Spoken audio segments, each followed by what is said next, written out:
Ndakulandirani kuno YOFONAT TV Malawi podcast.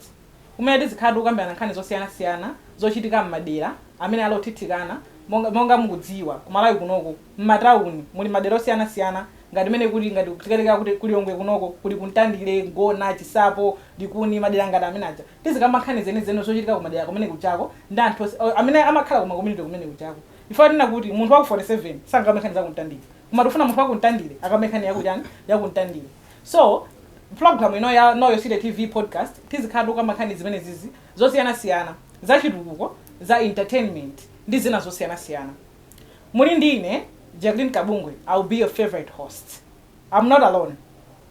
Alright, ineso ndilipompo ndilimomwemo na neso ndide nawo. Nangova makamba Jaqueline kuti entertainment nde tizipalikiza. Jaqueline amakonda kuvina kwambiri so nimuona kuti zikumasha ndi entertainment. Yeah, komano nkhana ikulu ndimera makamba Jaqueline kuti we are here kuna kuti tipite kuma communities kumene kuli akuthithikana kwambiri kumene ko ndi kumene tizikatenga nkhani zothakuka kapena zovuta zimene zili kumene kuzibweretsa poyera nkuona kuti kodi ngati dziko tikuchitapo chani ngati adindo akuchitapo chani ngati nzika kumene zikuchitapo chani pa zinthu ngati zimene zonso ndifake pano pamukuona kuti pali nkhope ina yachilendo amnyama taoneka bwino kwambiri ndioneka bwino just down yeah so tinali limodzi pompano amene tikhaso tikucheza naye kuti tikambitsane nkhani zina za community zimene zamanga nthenje nesa nchoncho chai ndi momwemo ndipo yo ili kutengerani kuntandire chifukwa mlendo wathu wayo akuchoka kuntandire tili ndi zokambirana zosiyana-siyana ndisanapite kutali ndifunika timudziwe chifukwa zoti mwandidziwa ine mwamudzi wa Samuel mwene mumudziwe komano wapha madzi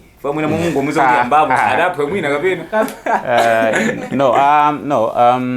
yeah ziko muombe Jack komaso bwana Samuel kuti takumana you know so I consider this as a very important platform and a space for young people.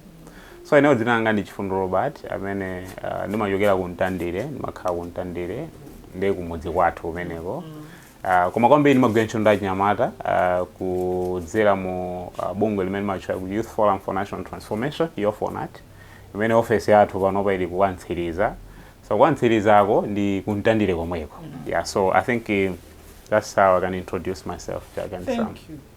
So I would like to know mwina so anthu ena amene angodzoro ke Chifundo Robert wa YOFONAT mungatifotokoza kuti YOFONAT imapanga zotani ku community kwanu? Okay, so YOFONAT is a youth-led organization. Imene the 90-something% is led by the young people are leading this youth-led organization, which was established in 2019 as a youth club then.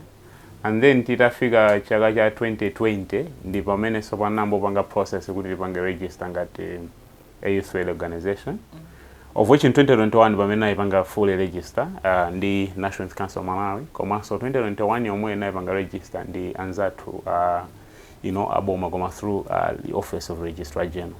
So ife kwambiri ngati young people timagwira ntchito pa 4 key thematic areas. The first one we look at in terms of youth empowerment, we pretty much focus on governance. Imene kwambiri mapanga push for youth participation in governance, both local government and also central government. Local government we're talking about VDC, ADC, and of course WDC, Kagundi Kusidi. But then with central government we are also pushing a lot the youth in parliament. We need to have young people in parliament. Yes. Apart from that, we're also pushing kuti we should have a lot of young people in Kujen kuma office tingo to consolate ngati ma local councils. So kwambi zokusanda youth empowerment mabanga komanso apart from that we also promote youth entrepreneurship kuti mwina we should also capacitate young people kuti they should be able to be making ndalama on themselves and whatnot. Apart from that we also have a thematic area that looks at the climate change. We just call it climate change. So in that we have a number of programs that we're doing. We are capacitating young people, magamanga bankandi zokusanda agroecology, focusing much on the organic fertilizer production.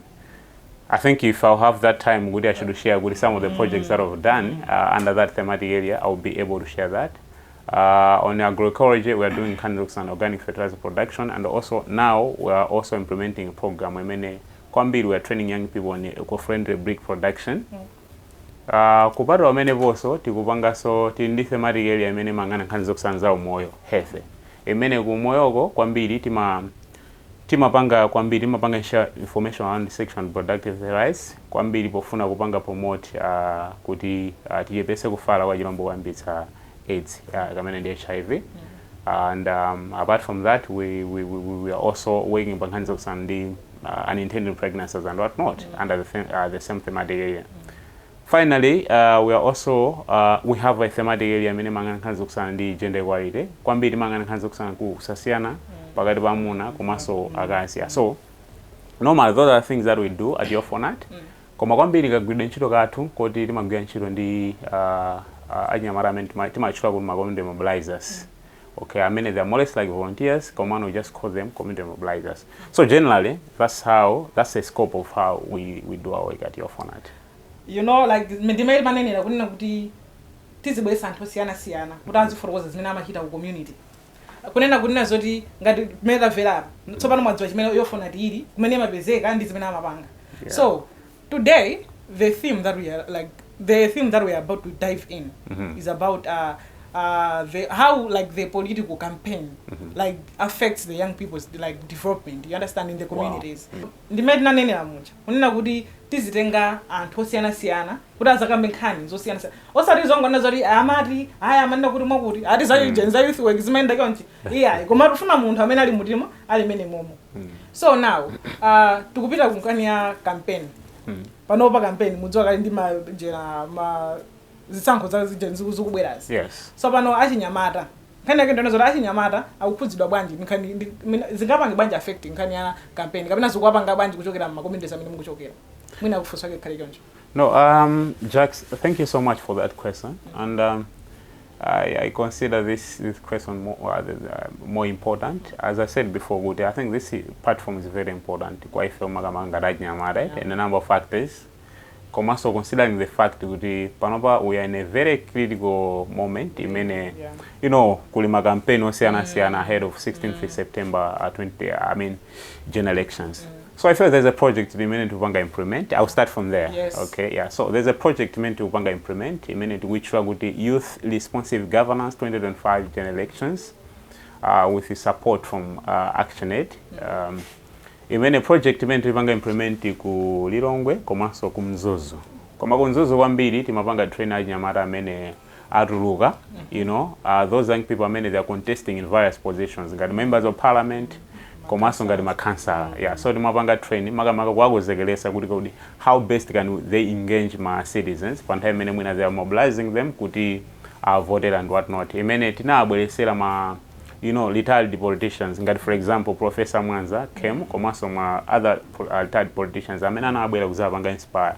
Apart from kuti timabasa ma strategy osiyana kuti how best can they engage my citizens pa nthawi imene mwina they are mobilizing votes and whatnot.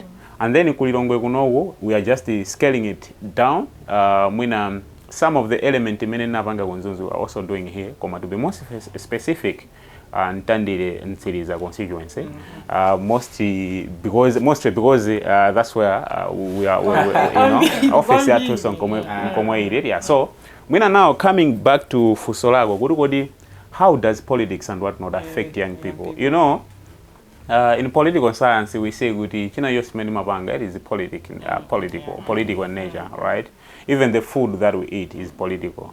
Because why am I saying that? You know, the prices of commodities and everything is greatly affected by political parameters and whatnot. Yeah, so China just made makadi kupanga affect young people. Komano, now to be more specific, how is the politics affecting young people? Number one, you know, let me just share from the history based on what happened, for example, 2020. Yeah. You can agree with me to say, 2020 kuna jiriga mademo, you know, across Malawi. Imene wambiri ma demonstrations amene ajao amajiriga ncholinga joti mona timbopanga understand bwino ma demonstrations amene ajao regardless of good and udana ndi nkwiyo with the previous regime. Come apart from that, those things were political. They were political. Exactly. Mona timuonesese bwino ma demo amene ajao mapangidwa ndi anthu akulu. Koma anthu amene amapita kunse wana la chinyamata. You understand it? So it means kuti politics has affected young people. They have gone kuma streets kupanga demonstrate and anthu amene anapanga swankapanga perpetuate nkhani zokusana ndi kupanga mwina violence and whatnot anala chinyamata. Koma anthu amene anapanga ignite that fire analijani ana anthu akulu. So it means that politics has affected young people. Apart from that, zomwe ndani nakalezi china yosimenti makhadi kupanga chimapanga affect young people. I mean it comes from politics because my decisions amene angajirike china yosimenti ngajirike still affect the young people. Now come to my elections amenti now jakaji murati muonesese. Of course, before that, 2019, kafufuwa maonesa kuti anthu amene anali mbesa ambiri majority anali young people. You understand it?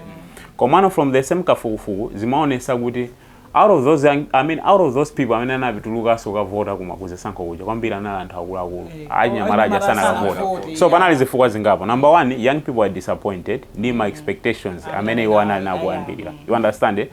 That was the major thing that led them kuti asakatuluke kwa vota. Panopa kafufuwa kuonesa kuti yes, we still have a lot of people, young people have registered. Koma it's kind of different from the way many zinali. I'll give an example. Kuntandile, Ntandile is the constituency where I'm coming from. We have 34,000 registered voters. Will be the vote. We made it polling stations 8 or 7 months. Of course, majority are from Kankodo and cities. Mampunga ground mwenera. Pangon of course kunkwije. Yeah, the majority of those that are coming out to vote and you understand it. But then let's look at the and horse and those that are contesting in various positions. And horse and apart from Guru, you see women and the Wanyamara Mozi come in the council. My members of parliament and all those that you see. The majority of the will be the voter are the young people. Command Hamena Funa video parliament to come console and be in the so it means that we feel we are still exactly. So when it comes to Kanzoksanama decisions at the central government or local government, Tazambi Murad Monesesa parliament bill imadusa maga zintu zimene zofuna zisangalasa anthu parliament you understand. So if the majority ndi anthu akuluakulu, what will happen? Mabill amene akudusa ku parliament ndi anthu akuluakulu anyamara sakudusa. So that is the reason why if you organization we are saying what we need to promote young people kurabire kujana parliament, because we understand kuti when kukakakuru wabwera ma bills yokusanda nyamara, those young people come out and vote for those bills. Yeah, so that's how I can explain how does politics affect young people in Malawi and of course in my communities where we're coming from.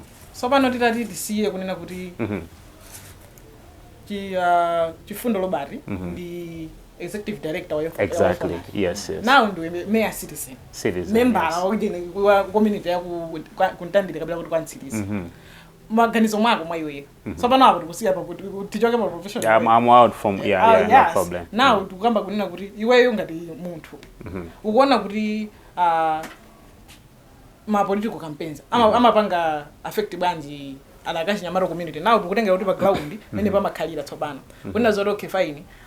Abwera aje na MP kanda chani akunena kuti iyayi ndola makhazo lango kocha ati mna nyamata ochepa kena ko ena achanda mena kocha yazawo. So pano indirect message limene makhayo sokoneza kwambiri kutenga ati sanga loso dojo community ima sokoneza kwambiri kwa iweyo ukuona kuti pamene pali vuto kweni peni ndiwo